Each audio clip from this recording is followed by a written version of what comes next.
بزار اور ترمذی میں حضرت عبداللہ ابن مسعود سے نبی صلی اللہ علیہ وسلم کا یہ ارشاد نقل ہوا ہے، ان المرأۃ عورۃ، عورت چھپا کر رکھنے کی چیز ہے۔ ان المرأۃ عورۃ فاذا خرجت، جب وہ گھر سے نکلتی ہے، استشرفہا شیطان، اب شیطان جو ہے اس کو تاب میں رکھتا ہے۔ واقرب ما تکون بروحۃ ربہا وہی فی قعر بیتہا، وہ اپنے رب کی رحمت سے قریب ترین ہوتی ہے جبکہ اپنے گھر کے بھی کسی اندرونی حصے۔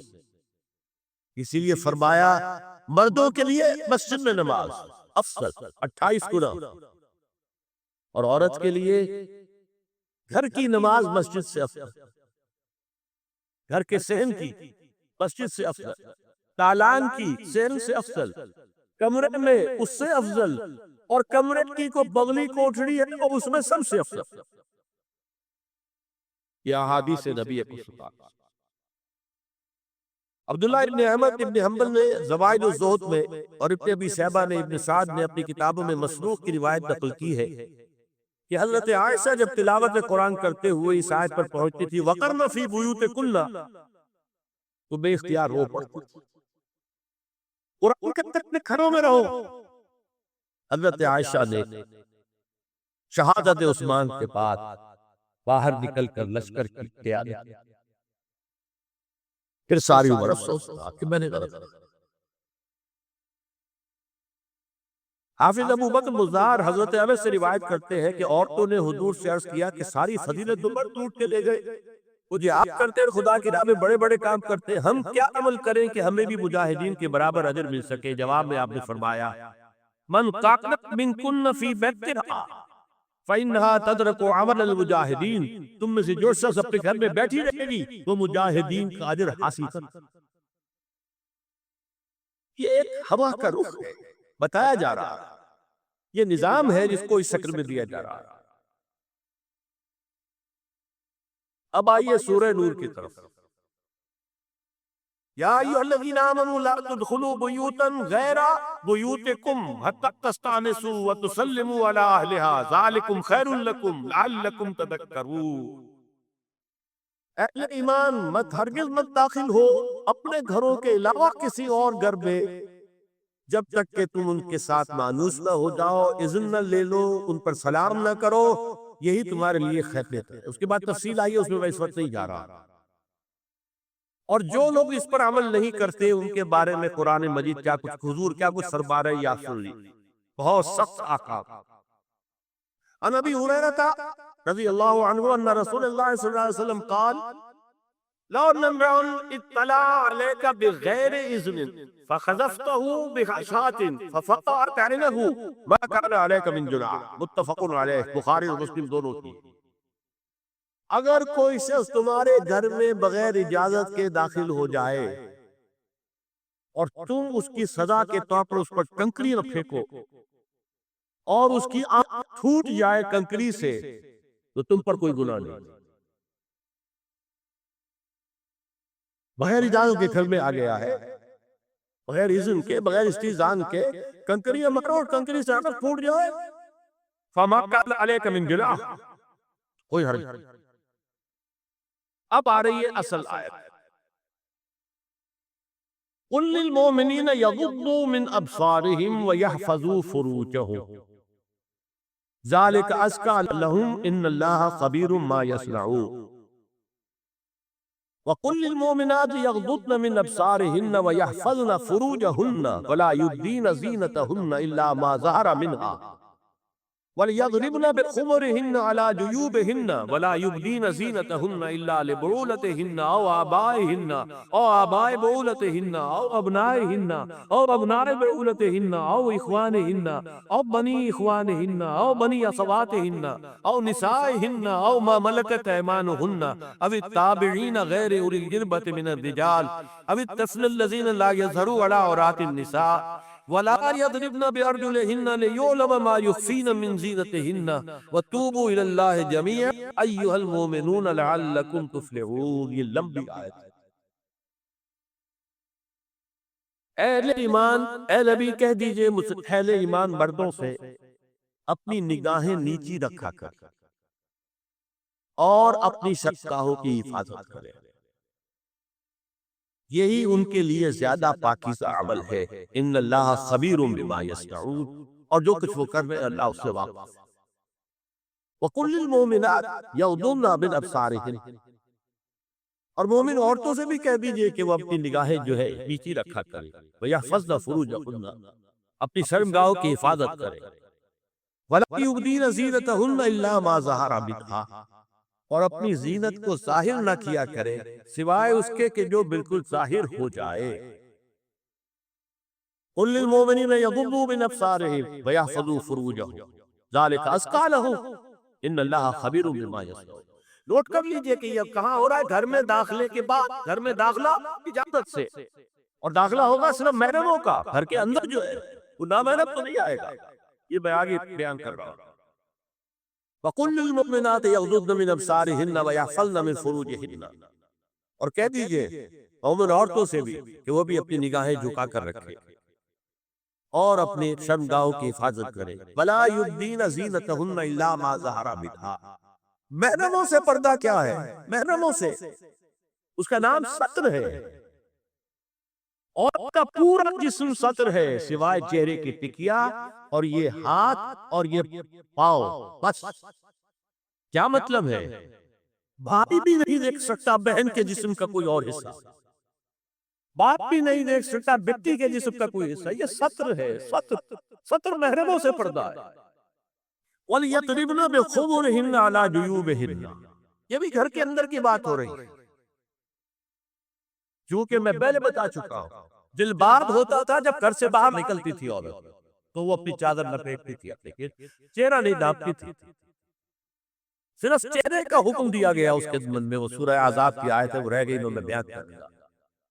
اور خمار وہ کرنی ہوتی تھی جو گھر میں اڑتی تھی، گھر میں ظاہر بات ہے کہ جلباب تو نہیں لیا جا سکتا، آخر گھر کا کام کاج کرنا ہے، ہلکی سی اوڑھنی وہ گھر میں، لیکن فرمایا وَلْيَضْرِبْنَ بِخُمُرِهِنَّ عَلَىٰ جُيُوبِهِنَّ، اور انہیں چاہیے کہ اپنی اوڑھیوں کے، بکل اوڑھنیوں کے اپنے سینوں کے اوپر، گریبانوں کے اوپر بھی مار لیا کریں۔ اب اس کے بعد فرمایا وَلَا يُبْدِينَ زِينَتَهُنَّ إِلَّا لِبُعُولَتِهِنَّ، اب یہاں یہ زینت کا لفظ آ رہا ہے چہرے کے، اور چہرے ہی میں کچھ سنگھار بھی ہوتا ہے۔ اب ان کے لیے کہا گیا کہ چہرے کی زینت اور چہرے کے اوپر اگر کوئی بناؤ سنگھار ہے، زیور ہے، اس کی زینت نہ ظاہر کریں، مگر اب یہ یہاں تفصیلی آئی ہے جو محرم ہیں ان کی تفصیل۔ تو فرمایا کن کے سامنے ظاہر کر سکتی ہے؟ اِلَّا لِبُعُولَتِهِنَّ، سب سے بڑھ کر شوہر، او آبائِهِنَّ، اور یا اپنے باپ۔ اچھا، باپوں میں نوٹ کی دی، باپ حقیقی ہو، اخیافی ہو، اللاتی ہو یا رضاعی ہو، یہ چاروں قسم کے باپ اس میں شامل۔ اس عورت نے دودھ پلایا تھا، اس کا شوہر بھی باپ ہے۔ او آباء بعولتہن، اپنے شوہروں کے باپ، یا ابنائہن، ان کے اپنے بیٹے، بیٹوں میں بھی آئیں گے چاروں، اللاتی، اخیافی، عینی اور رضاعی۔ او ابناء بعولتہن، اور اپنے شوہروں کے بیٹے، ہو سکتا ہے شوہروں کی اور بیویاں بھی ہو، ان کے بیٹے بھی، جو ستیلے بیٹے ہیں وہ بھی محرم، ان سے کسی شکل میں کبھی شادی نہیں ہو سکتی۔ او اخوانہن، یا ان کے بھائی، او ابنائہن، یا اپنے بیٹے، او ابناء بعولتہن، یا اپنے شوہروں کے بیٹے، او اخوانہن، یا اپنے بھائی، او بنی اخوانہن، یا اپنے بھائیوں کے بیٹے، او بنی اخواتہن، اپنا بھتیجا، شوہر کا بھتیجا نہیں، اپنا بھتیجا محرم ہے، اپنا بھانجا محرم ہے، شوہر کا بھانجا محرم نہیں ہے۔ او نسائہن، یا ان کی عورتیں، اپنی عورتیں، جان پہچان کی عورت۔ او ما ملکت ایمانہن، جو ان کے داہنے ہاتھوں کی ملکیت، باندیاں، غلام۔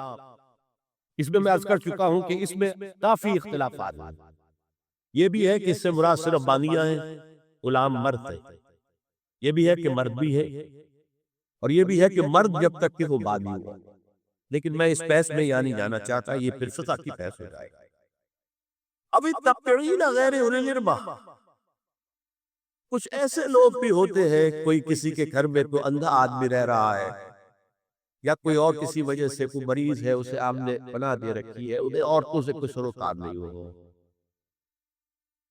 اب الطفل الذین لم یظہروا علی عورات النساء، یا وہ بچے کہ جن پر ابھی عورتوں کے پوشیدہ حالات واضح ہی نہیں ہے، پتہ ہی نہیں ہے، ابھی انہیں جنس کا کوئی احساس ہی نہیں.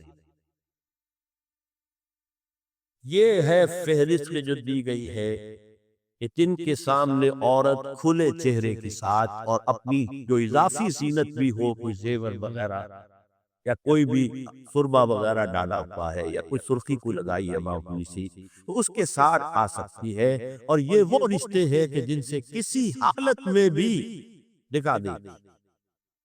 آگے سنیے، وَلَا يَضْرِبْنَ بِأَرْجُلِهِنَّ لِيُعْلَمَ مَا يُخْفِينَ مِنْ زِينَتِهِنَّ، اور چلتے ہوئے اپنے پاؤں زور سے نہ مارے کہ ان کی زینت ظاہر ہو جائے. اگر کوئی بازیب پہنی ہوئی ہے، کوئی چنو وغیرہ ہے، تو اب اگر پاؤں مار کر چلے گی تو خاصا ذہن جائے گا بیٹھے ہوئے کا کہ کوئی خط کھل ڈالے گا. یہاں تک اس کے علاوہ یہ بھی ہے، تعطر کے بارے میں فرمایا ہے کہ اگر عطر لگا کر کوئی عورت گھر سے نکلی ہے، اذا استعارت المرأة فمرت على القوم ليجدوا ريحها فهي كذا وكذا قال قولا شديدا. اس ابو داؤد کی روایت حضور نے فرمایا جب کوئی عورت عطر لگا کر، خوشبو لگا کر نکلتی ہے کہ لوگ اس کی خوشبو سونگیں یا اس کو اوپر مطلع ہو جائیں تو ایسی ہے ایسی ہے. بہت سخت الفاظ حضور نے استعمال کیے کہ جس کو راوی نے نقل نہیں کیا. عورت کے لیے خوشبو، عورت کی آواز، آواز کا پردہ ہے. اب دیکھیے کس حد تک نماز میں اس وقت عورتیں بھی شریک ہوئی.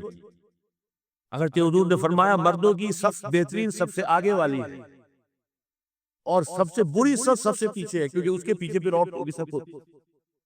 اور عورتوں کے لیے سب سے اچھی صف سب سے پچھلی والی ہے، اور سب سے بری سب سے آگے والی ہے. سب سے آگے والوں کے سامنے پھر مرد ہوتے تھے، ان کی پشت ہوتی. تو اسی طریقے سے اگر غلطی کی ہے تو مرد جو ہے کہے گا سبحان اللہ، امام سے غلطی ہو گئی ہے، مرد کیا کہے گا؟ سبحان اللہ. عورت کیا کرے گی؟ اپنے ایک ہاتھ کے پشت پر اپنا ہاتھ مارے گی، اپنی پشت نکال لی. اب اس کا پردہ، چھونے کا پردہ یہاں تک ہے کہ حضور نے کبھی کسی عورت سے ہاتھ نہیں ملایا، اور آپ جب بیعت بھی لیتے تھے تو بس زبانی الفاظ کہلوائے اور کہا ٹھیک ہے بیعت ہو گئی. یا ایک کپڑا پکڑا، اس کا ایک سرا اپنے ہاتھ میں، دوسرا سرا خاتون کے ہاتھ، یا ایک کشت کے اندر پانی بھرا، اس میں ایک طرف اس نے انگلی ڈال لی اور ایک طرف انگلی. لیکن مسافت لا اسافر النساء، دفعہ ہوا بھی کہ بعض خواتین نے جب بیعت کی ہے تو پھر انہوں نے ہاتھ آگے بڑھایا مسافر کے لیے. حضور نے فرمایا انی لا اسافر النساء، میں عورتوں سے مسافہ نہیں کرتا. یا ایھا النبی قل لازواجک وبناتک ونساء المؤمنین یدنین علیہن من جلابیبہن ذلک ادنی ان یعرفن فلا یؤذین وکان اللہ غفورا رحیما. اے نبی صلی اللہ علیہ وسلم کہہ دیجئے اپنی بیٹیوں سے اور اپنی بیویوں سے اور مسلمانوں کی خواتین سے. اب دیکھیے یہ سورہ احزاب ہی میں ہو رہا ہے. شروع میں یا نساء نبی سے بات کرنی، استیزان بھی صرف نبی کے گھر میں داخل نہ ہو اس کے وقت. آگے چل کر سورہ احزاب ہی میں عام بھی کر دیا. قل لازواجک وبناتک ونساء المؤمنین، کہہ دیجئے اپنی بیویوں سے، اپنی بیٹیوں سے اور اہل ایمان کی خواتین سے، یدنین علیہن من جلابیبہن، کہ وہ اپنے چہروں کے اوپر اپنی جلباب کو لٹکا لیا کرے. چہرہ چھپ جائے. اب اس کی تفسیر میں چاہتا ہوں کہ آپ کو جو مختلف مفسرین نے کی ہے وہ آپ کے سامنے میں رکھ. حضرت عبداللہ ابن عباس نے اس آیت کی جو وضاحت فرمائی ہے اسے حافظ ابن کثیر نے اپنی تفسیر میں اس طرح نقل کیا ہے. اللہ نے مسلمان عورتوں کو حکم دیا ہے کہ جب وہ کسی کام کے لیے گھروں سے نکلے تو اپنی چادروں کے پلو اوپر سے ڈال کر اپنا منہ چھپا لے اور صرف ایک آنکھ کھلی رکھے. دونوں آنکھیں بھی غلط. اور سن لیجیے ابن جریر اور ابن منذر کی روایت ہے کہ محمد بن سیرین، یہ تابعی ہے، نے حضرت عبیدہ السلمانی، یہ صحابی ہے، سے اس آیت کا مطلب پوچھا۔ انہوں نے جواب میں کچھ کہنے کی بجائے اپنی چادر کو اس طرح اوڑھا کہ پورا سر اور پیشانی اور پورا منہ ڈھانک کر صرف ایک آنکھ کھلی رکھی۔ اور سنیے، ابو بکر بن عبداللہ ابن عربی نے یدنین علیہن من جلابیبہن کا مفہوم من الفاظ میں بیان کیا ہے، تغطى به وجهها حتى لا يظهر منها الا عينها اليسرى، کہ عورت اپنی چادر کو پورے وجود پر ڈھانپ لے اور اس طرح چہرے کو بھی ڈھانپے کہ صرف بائیں آنکھ کھلی رہے۔ علامہ حمید الدین فراہی کو نظم قرآن کے فہم میں خصوصی مقام حاصل تھا۔ انہوں نے حجاب کے بارے میں اپنے ایک مکتوب میں ہاتھ اور چہرہ کھلا رکھنے کو جائز قرار دینے کے موقف کے بارے میں لکھا ہے کہ میری رائے میں نظم قرآن پر توجہ نہ کرنے سے یہ غلط فہمی پیدا ہوئی ہے۔ وہی بات کہ سورہ احزاب میں گھر سے باہر کا پردہ ہے اور سورہ نور میں گھر کے اندر کا پردہ ہے۔ وَقَالَ الْحَقُّ أَحَقُّ بِأَن يُتَّبَعَ، حق جو ہے وہ اس کا زیادہ حقدار ہے کہ اس کی پیروی کی جائے۔ میں اس مسئلے پر مطمئن ہوں اور میرے نزدیک اجنبی سے پورا پردہ کرنا واجب ہے، اور قرآن نے یہی حجاب واجب کیا ہے جو شرفاء میں مروج ہے، بلکہ اس سے بھی قدر زائد۔ مولانا فراری کا یہ مکتوب پانامہ حیات نو بلیریا گنج انڈیا کے اکتوبر سن 92 کی شمارے میں شائع ہوا۔ یہ ہے علماء کی رائے۔ حضرت ام سلمہ اور حضرت میمونہ نبی صلی اللہ علیہ وسلم کے پاس بیٹھی تھی، اتنے میں حضرت ابن ام مکتوم آ گئے۔ نبی صلی اللہ علیہ وسلم نے ان دونوں سے فرمایا احتجبا منہ، ان سے پردہ کرو۔ ازواج نے عرض کیا یا رسول اللہ الیس اعمی لا یبصرنا ولا یعرفنا، حضور کیا یہ اندھے نہیں ہے؟ یہ نہ ہمیں دیکھ رہے ہیں نہ ہمیں پہچانتے ہیں۔ فرمایا افعمدایان انتما، کیا تم دونوں بھی اندھی ہو؟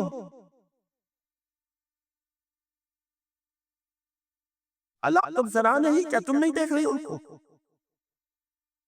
حضرت ام سلمہ تصریح کرتی ہیں ذالک بعد ان امر بالحجاب، یہ جب حجاب کا حکم آ گیا تھا تب حضور نے پھر یہ حکم کی وجہ کیا تھی؟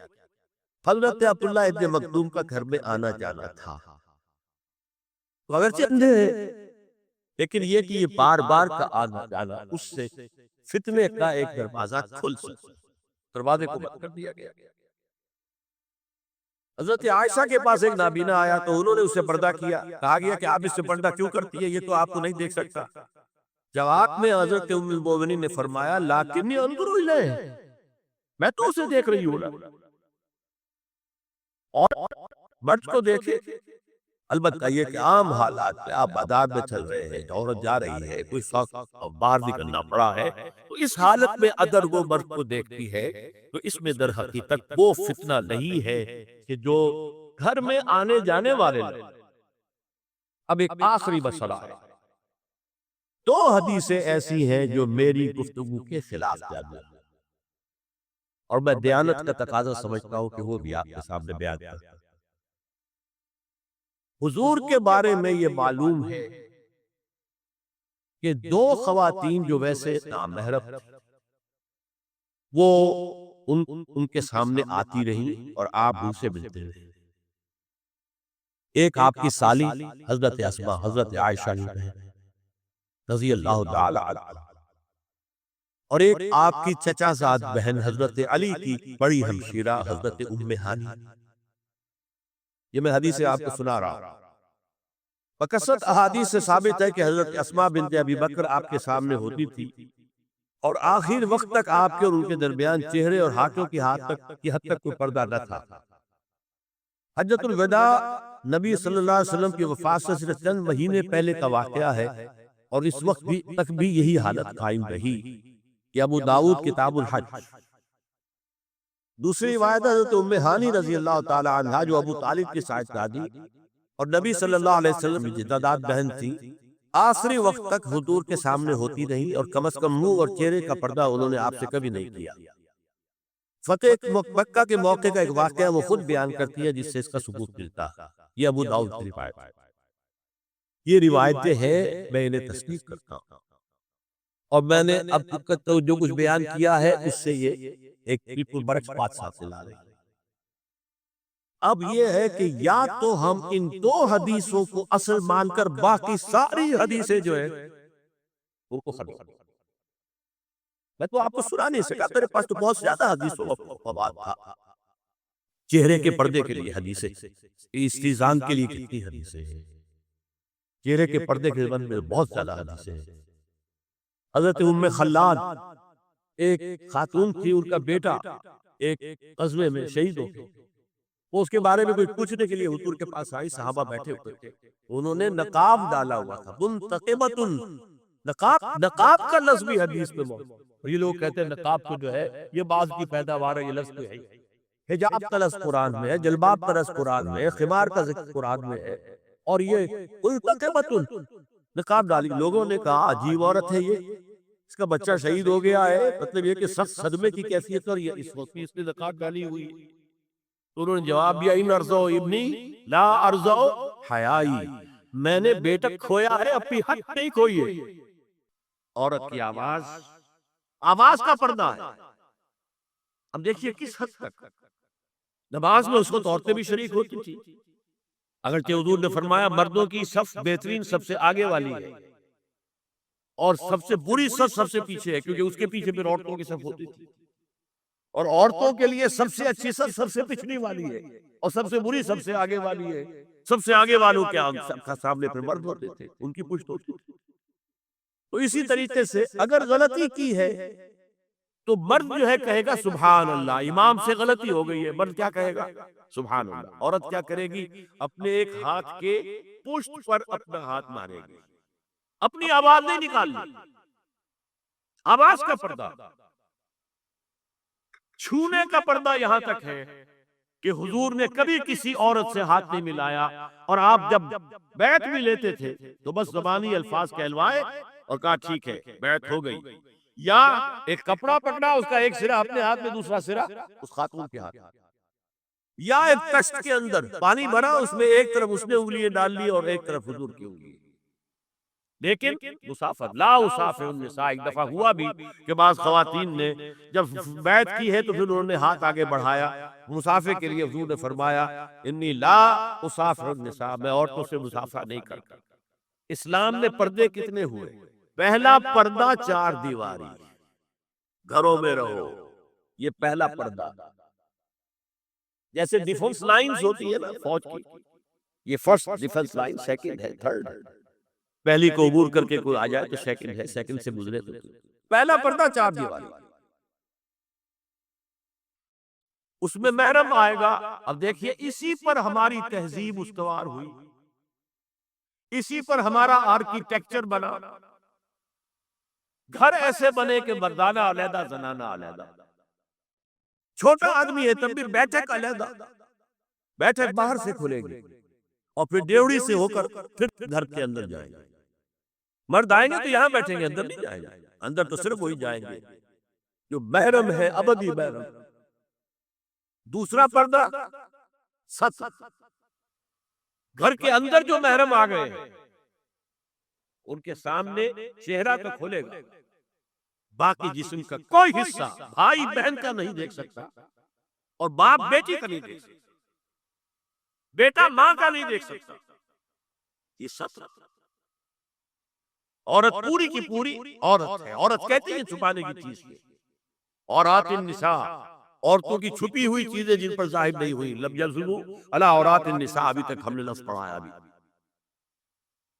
تیسرا پردہ ہے چہرے کا پردہ، یہ ہے غیر محرموں سے، اور جب کہ گھر سے باہر نکلنا ہو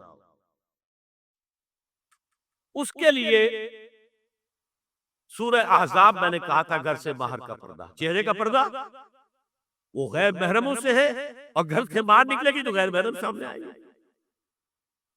یا ایھا النبی قل لازواجک وبناتک ونساء المؤمنین یدنین علیہن من جلابیبہن ذالک ادنی ان یعرفن فلا یؤذین وکان اللہ غفورا رحیما۔ اے نبی صلی اللہ علیہ وسلم کہہ دیجئے اپنی بیٹیوں سے اور اپنی بیویوں سے اور مسلمانوں کی خواتین سے۔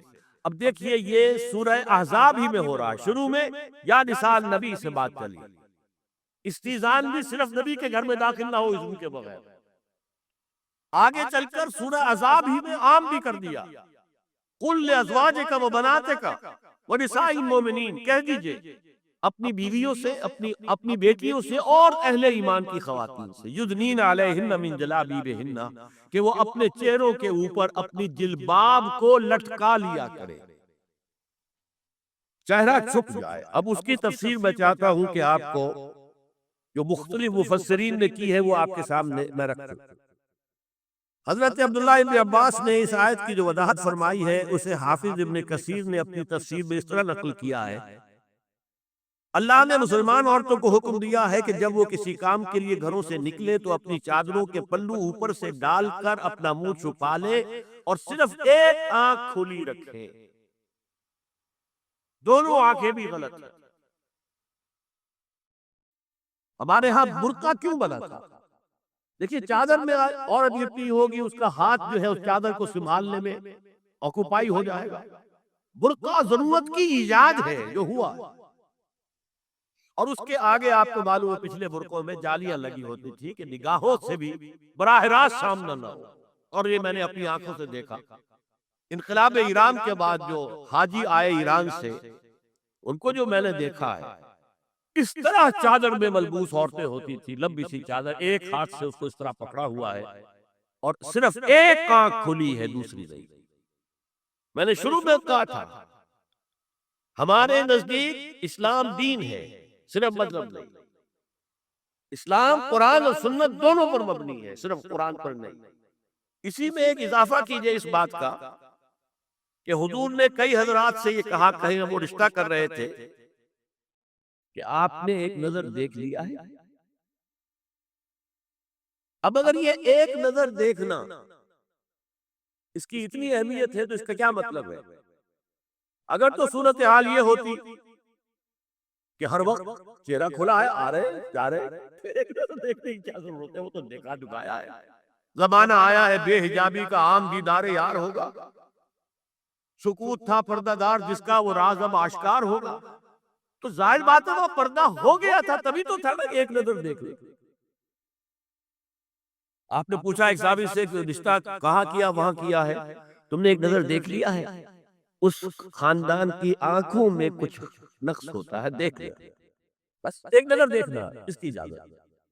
تو یہ اجازت ہونا اس کا خود ثبوت ہے کہ عام حالات میں عورت جو ہے وہ دکھائی نہیں دیتی تھی، بلکہ وہ پردے میں رہتی تھی۔ مسلمان جدید تعلیم یافتہ دانشوروں کی منافقت، وہ کہتے ہیں یہ پردہ وردہ سب مولویوں کی ایجاد ہے۔ کبھی کہہ دیتے ہیں یہ تو ہندوستان میں راجپوتوں کا پردہ ہوتا تھا تو مسلمانوں نے یہاں یہ پردہ ایجاد کر لیا۔ میں نے دیکھا ہے عرب کی بدو خواتین کو مکے سے مدینے جاتے ہوئے نظر آتی ہے، ایک خاتون اونٹ کی پوری قطار لے کر جا رہی ہے، ہاتھ میں لاٹھی ہے، پورا مکمل پردہ، چہرہ چھپا ہوا، آنکھوں کے اوپر بھی کوئی انہوں نے وہ حجاب سا بنایا ہوتا ہے خاص سجا سا، اور ہاتھوں میں دستانے، پاؤں میں جرابے۔ یہ کون سے راجپوتوں کا پردہ سعودی و عرب کی جو ہے ریگستانوں میں پہنچ گیا؟ بدو جب آتے ہیں اپنی عورتوں کو اسی حال میں لے کر آتے ہیں، اور ان کا یہ ہے کہ وہ احرام کا معاملہ بھی یہ ہے کہ یہاں سجا بنا کر آگے چادر لٹکا لیتے، صرف چہرے سے مس نہ کرے بس۔ اور وہ پھر اپنی خواتین کو جب طواف کراتے ہیں تو ان کے گرد گھیرا ڈال لیتے ہاتھ سے ہاتھ پکڑ کر، تاکہ کسی اور کے ساتھ ان کا نہ کندھا لگے اور نہ کوئی اور جسم کا حصہ بس۔ یہ پردہ وہاں کہاں سے آ گیا؟ سر سید کا واقعہ تو میں آپ کو بتا چکا ہوں۔ اب ذرا علامہ اقبال، میں منافقت اس لیے کہہ رہا ہوں کہ ایک طرف ہمارا جدید دانشور طبقہ، مولوی ملاٹے دیوبندی ہو، فلاں ہو، یہ ہو وہ ہو، یہ دقیانوسی ہے، اصل میں تو سر سید احمد خان، اور پھر علامہ اقبال۔ علامہ اقبال کا حال کیا ہے وہ سن لیجئے آپ۔ انگریز سرکار لارڈ ولنگٹن کے زمانے میں علامہ اقبال کو اپنا گورنر بنا کر جنوبی افریقہ بھیجنا چاہتے تھی، من جملہ دیگر شرائط کے ایک شرط یہ بھی تھی کہ تمام سرکاری تقریبات میں بیگم اقبال ان کے ہمراہ ہوگی۔ علامہ اقبال نے یہ کہہ کر اس پیشکش کو ٹھکرا دیا، بے شک میں گناہگار مسلمان ہوں اور اعمال کے اعتبار سے مجھ سے بہت سی کوتاہیاں سرزد ہوتی ہیں، تاہم میں اتنا بے غیرت نہیں ہوں کہ محض سرکاری عہدے کی خاطر اپنی بیوی کو بے پردہ کر دوں۔